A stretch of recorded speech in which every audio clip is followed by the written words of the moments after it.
Welcome to The New Next, a podcast that addresses current events and how they will impact the future.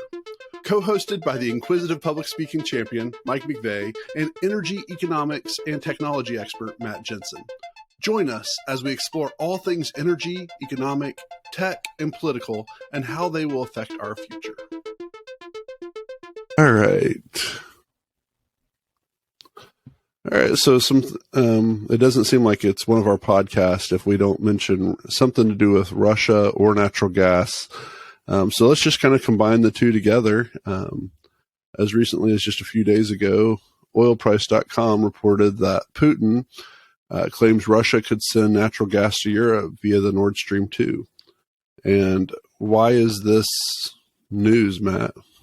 Well, I think it's interesting because we've had the battle over the Nord Stream 2 pipeline, which goes through the sea from Russia to Germany. And that was the accompanying pipeline next to the original Nord Stream. Mm-hmm. So I think it's this whole dynamic has been almost like an interesting James Bond-esque storyline that's played out. Like who blew up the pipeline, why did they do it, who's to gain for it, and stuff like that too. And Nord Stream 1 was the one that was in operation. Nord Stream 2 was filled with gas and ready to go, but when they had that whole explosion, one was pretty battered, and so 2 has, I think, 2 pipes in it, and one of the pipes is still intact. So they could still, Putin was saying that they theoretically could send gas through Nord Stream 2 if they approve the permit that they revoked. They kind of started this whole row over everything. Wow. And that there's no reason to repair the other pipelines unless there's going to be, it's just so interesting how this whole thing has played out. Yeah.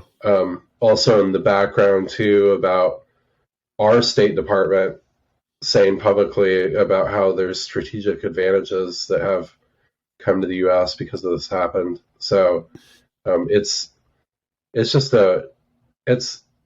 is a very interesting story that involves so many different elements, and I think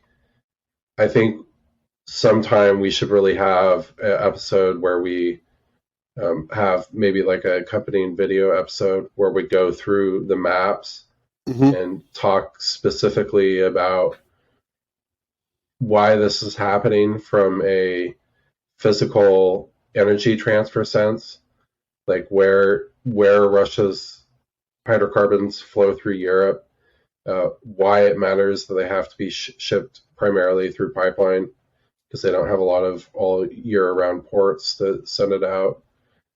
There's just a lot of when USSR broke up and became Russia and all these splinter countries, it created a lot of complexity of transporting these materials, these minerals and hydrocarbons out of Russia to markets where it made economic sense.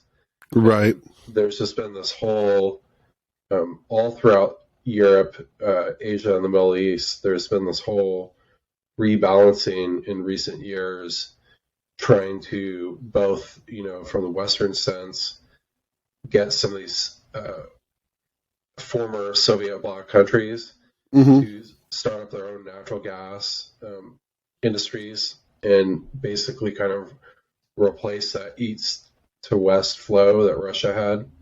That's part of the reason that Russia's battling in Ukraine too, is Ukraine's got trillions of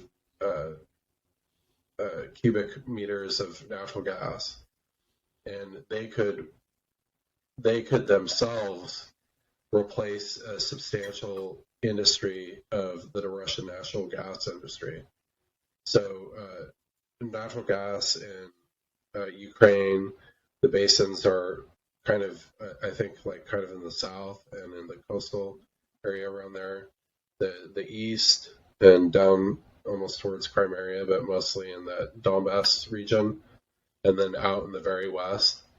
And so, where Russia is fighting right now, just ironically happens to be all surrounded around these giant natural gas fields too, which is, it's just kind of an interesting backdrop because there's so many different competing interests and elements in why this is all happening.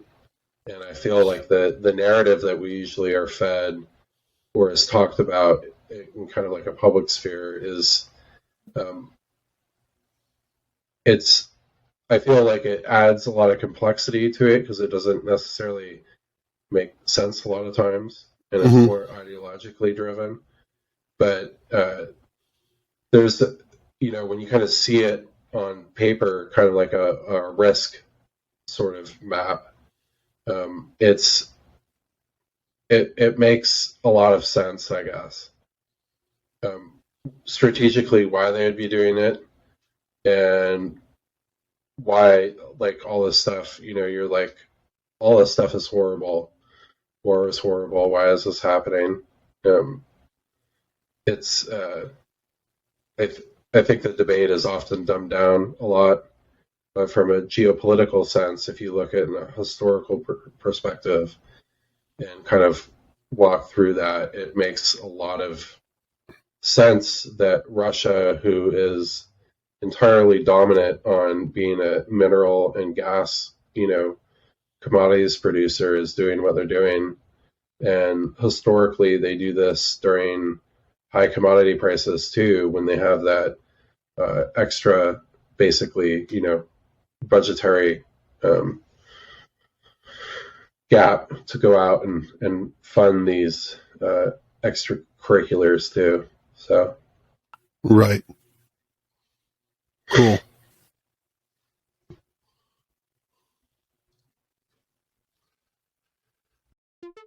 If you would like to learn more about the New Next podcast, find us at thenewnextpodcast.com, where you can suggest a topic you would like for us to cover.